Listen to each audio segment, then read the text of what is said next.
Hey, so it's the 1st of October, so that means we have a new focus for our month, and this month it is paper clutter. Now, paper clutter can be really hard, it can be really overwhelming, and it feels like it's a bit never ending because there's always things being delivered to our homes, we get adverts for things, we get bills, we get bits of paper that have important information on them, we have all kinds of things coming through our door.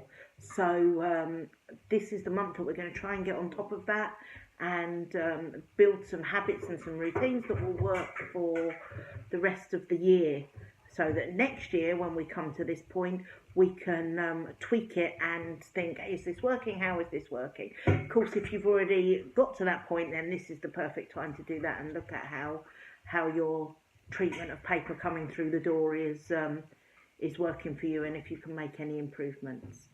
So the very first thing to do is to decide from today that you will deal with paper that comes through the door as soon as it comes through the door. So for me, we have letterboxes in the UK. They're little slits in our doors. They don't let the air in or anything. They're covered, and the mail comes through and lands on the mat. For me, that's a bit of a problem because I have a puppy who likes to eat it, so I have to try and get to it before she does. But I pick that up and I deal with it straight away. I go through it and I sort it into whose mail it is, and I make sure that they see it that day. Then with anything that's mine to deal with, I will open it, look at it, decide if it's can just go straight into the recycling, or if it needs shredding, or whatever needs to happen with it, or if it's got an action attached to it, and then or if I can just file it, and then that's what I do with it. So I'll talk a bit more about how I do that in a minute, but that's kind of what I do every day as the mail comes through the door, so I don't end up with piles of unopened mail shouting at me from the countertop saying, look at me, you should feel really bad about yourself, which you shouldn't, because you know what, we're flying, we're learning, it's baby steps. Okay, so to be able to move on with the existing paper clutter, because if you start dealing with the stuff today, those piles won't get any bigger because you're dealing with it, you're being proactive. So you've stemmed what the piles are, how big the piles are, and you can start to work on them and see them going down. So you need a few tools for this. They're not expensive tools. You've probably got them laying around your house. You need a trash bag. You need a box or bin for shredding. You need a box or bin for filing. And you need a folder or some kind of something for to do. Okay. And then what you need to do once you've got those things, you need to grab a pile of paper and start going through it. So I would set your timer for 5 minutes, maybe grab an inch to start off with and start working on that. You may need to open things, obviously. So what goes into what pile? Recycling, that is anything that doesn't have your personal details on it. So flyers that come through the door, things like that you can happily put out to be recycled and know that your identity can't get stolen. That is important in this day and age because identity theft is just terrifying. So make sure anything that goes into the recycling doesn't have your name and address on it. It's really easy because generally they're quite bright and they're addressed to the occupier, or they just don't even have an address on them at all. Shredding, anything that you don't want or need anymore that has your name and address details on it. Okay, so that goes in the shredding pile. Filing, you're not going to file yet, you're just you're corralling it into a bin or a box. Okay, so anything that you need to keep, and I will talk about what you need to keep in a minute. And then the folder is for the to-do. So as you're going through, if you find a letter from the school where you have to fill a form in, or a bill that you have to pay, or something that you have to reply to, that goes in the to-do file, and the to-do file I deal with on a Wednesday. Any of those actionable items on a Wednesday, I sit down, I spend some time at my desk, and I deal with anything that's found its way into that folder. So to start off with, that might take you a little bit longer because you might have a backlog, but over time I can spend 1 or 2 15-minute sessions on a Wednesday, depending on obviously how much has come through the door. Sometimes it's a little bit busier, sometimes not so much. Just dealing with that, paying any bills, things like that, because I'm on top of it. That saves me money as well, because if we get a bill or something through and there's a discount for paying early, actually, you know what, I can take advantage of that discount because I've got it in my to-do file and I action it within a few days. Okay, so you're sitting down, you've got your bins and you've got your trash bag. You start with your pile and you just look at each thing and put it in one place. You don't need a fantastic filing system right now because we're just deciding what needs to be filed. So for me, what I need to file, and I know in America you have tax stuff that's different to over here, so you maybe need to get some advice from someone who's an expert in tax onto what you need to keep. And I'm going to talk about how you keep your tax papers later, because I have kind of quite a simple way to be able to do that at the end of every year. I have no idea how you gather it all together because I'm English and that's not how ours is different to yours, so I can't give you any advice on that, but I can tell you how to keep it at the end. Okay, so you go through and you think, okay, so that's shredding, that's recycling, that's filing, that's to do, and you just sort it, and that's all you're doing. You're just sorting it into the piles of where it needs to go. When the timer goes off, or you get to the bottom of your inch or your 2 inches or however much you've chosen to do, you take the recycling out and put it where your recycling goes. The shredding, you can shred then, which might be better because if you've got a lot of shredding, you're going to have a lot of shredding to do. That's if you build it up to the end, that then becomes a big overwhelming job as well. Or some people, I know a couple of my ladies have said, well, I've got so much. There are companies out there that will securely shred for you, and it's quite inexpensive. So it might be worth just finding out if at the end you could take a couple of large bins to sort of a company and they will shred it safely for you, and often they'll give you a certificate of destruction that means that if they haven't shredded it properly, I guess you've got some comeback if anything was to happen. So so that's an option. If you know that you've just got half a dozen sheets every time, then maybe just shred those as you go.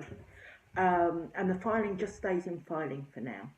And obviously the to-do goes into the to-do for your desk time. And if you do that every day, if you just spend 5 minutes every day doing that, you will work through your piles of paper clutter. So we're going to fast forward a little bit. We're going to imagine that you've now been through all your piles and you've got to the point where actually your to-do file is working really well and all of that kind of thing, and you have to set up a filing system. So firstly, what do you need to keep? Well, for me, I always keep one copy of the latest utility bill. So I keep our water bill because if I ever need to prove my address and they want, say, my driving license and a utility bill, that I know I've always got one of those. Every other bill that we have, I now get electronically, and then I save those into a folder electronically because electronic clutter doesn't take up any space. So it's worth in this process, when you have 15 minutes, turning as many things as you can. I've turned all my bank statements, credit card statements, all of those things that I use are paperless now, because it saves the environment, it saves me money, it saves the organisation's money, and actually I don't have that much paper to deal with, and it's there for me to look at. I know with my electricity company, I can go back in and look at bills from sort of 5 years ago if I really want to, if I had some need to. So go electronic with as much as you can. So I have a folder, and now I've just called it utilities because I have one come through the door. But you can have a folder for your various utilities. We have I have a personal folder for each of me and my children and my husband, so they're named sort of Emma, Martin, Emily, Robin, Anthony, they're named. I have a work folder for each of us, so anything that comes in, pay slips, any correspondence that we may get that's to do with our work, they go in there, and then we each have a vehicle file. So I used to very nicely name the file with the registration number of the car. Well, in the UK, you get a new car, you get a new registration number. So I would have to redo it, and then it would stay for ages. And then I realised one day that our names don't change. So my folder for my car is Emma's car. And so when I changed my car sort of 2 years ago. I was able to take out all the old paperwork for the old car that went away with that, and then put the new car paperwork in. And that works really well. Then you might need things like building guarantees. So I have a household file, I have instruction pamphlets. If a lot of them I now try and find online. If I can find them online, I will save them and then get rid of the pamphlet that I need the instructions for, because who needs that paper copy? But there are some things that you just have to keep. So for those of you who have tax returns, when you send it all off at the end of whenever, February, I guess, March, for tax time to get it all sorted out, then when it comes back to you, I'm assuming it comes back in an envelope. You write the year on it and you drop it into your taxes section. Then, because you only have to keep 7 years worth. That's actually the same in England as well. We only have to keep 7 years out. So as you drop, so this year would be, I guess, 2016-17 in, you take 2015-16 out of the back and shred it. So each year, so you've got 7 envelopes or gaps for those things. And it works really well. It's a way of just keeping those things moving, so you don't end up, I remember having one lady who said she had 30 years of taxes stored in a closet, and what should she do with them? And obviously she didn't need all of that. There was so that you don't want to get into that situation. So just to recap, 4 containers or a trash bag and 3 containers to go through, sort out, recycling, shredding, filing to do. Once you've sorted all of that out and you've been through it all, then you sort out a filing system at that point. Keep it simple. Complicated filing systems just become overwhelming to keep up with. And as you get to the point where you filed everything and it's all good, when you go to put a new one in, so when I get my water bill, which comes every 6 months, I drop the new one in and I take the old one out and shred it, because I don't need my water bills for anything other really than identification purposes. They're just telling me kind of what's on them, and I've checked them already to make sure they're correct, so there's no reason for me to keep them. And that's it. It's really simple. It's it can be overwhelming to get going on, and it can be a bit boring, but actually it's really simple. So if you are finding it kind of mind-numbingly boring to do, stick your favourite TV show on, Netflix, whatever you need to do. Listen to some music, set that timer and just work. I promise you it will bring you so much peace to have that paper under control. And the first time you need something, the first time someone says, have you got, and you can pull it out, that feeling of accomplishment will be just fantastic. I am going to sign off now because we are getting to almost 15 minutes and that is a long one for me. I try and keep them as short as I can.